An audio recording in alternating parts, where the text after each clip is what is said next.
Yes, Chairman Young, Ranking Member Peters, and members of the subcommittee. I am Lewie Pugh, the Executive Vice President of the Owner-Operator Independent Drivers Association. I have over 30 years in the industry. Nearly 23 of those prior to working at OOIDA was being a small business trucker.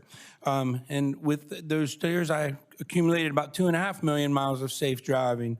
And prior to that, I was a truck driver in the United States Army and still hold my CDL to this day. OOIDA is the largest national trade association representing small business truckers and employee drivers. We have approximately 150,000 members who cumulatively own about 240,000 pieces of equipment or operate. OOIDA's mission is to promote and protect the interests of our members and any issues that impact their safety and success, which increasingly includes freight fraud. In trucking, freight fraud is so easy to commit, it doesn't even take a savvy or experienced criminal to pull it off. As you can tell from this panel of professionals, everyone from shippers, motor carriers, brokers are vulnerable targets. Often the perpetrators of these crimes are based internationally, far beyond the reach of the American enforcement agencies. While these cases of physical theft occurring within our industry, most of the problems small business truckers face involves being scammed by fraudsters or swindled by unscrupulous brokers. There's several factors contributing to this recent explosion in freight fraud: weak freight rates, overcapacity. We've had increased competition, leading to greater susceptibility among small trucking businesses.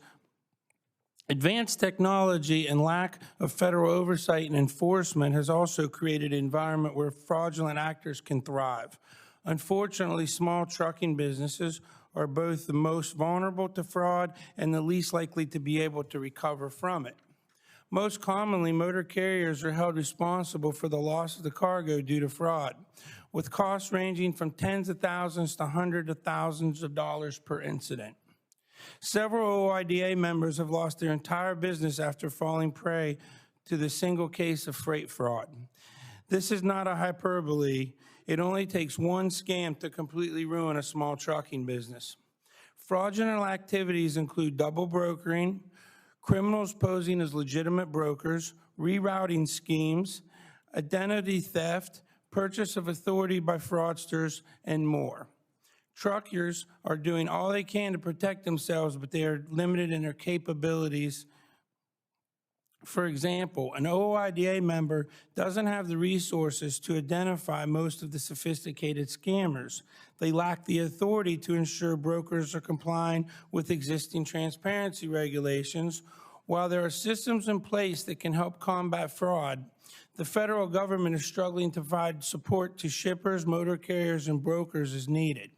The first step Congress must take to improve this condition is passing Senate Bill 337, which is a bipartisan legislation introduced by Senators Fisher and Duckworth. This bill, which is supported by a wide variety of industry stakeholders, gives the Federal Motor Carrier Administration the authority to level civil penalties against fraudsters. It also requires brokers to register with a physical address. This is something carriers have had to do for years, and it's a minor change that could have a major impact on protecting motor carriers. Congress must also use its oversight to ensure existing programs can help prevent fraud are better prioritized. This includes improving FMCSA's National Consumer Complaint Database, or NCCDB, which OOIDA has advocated for years.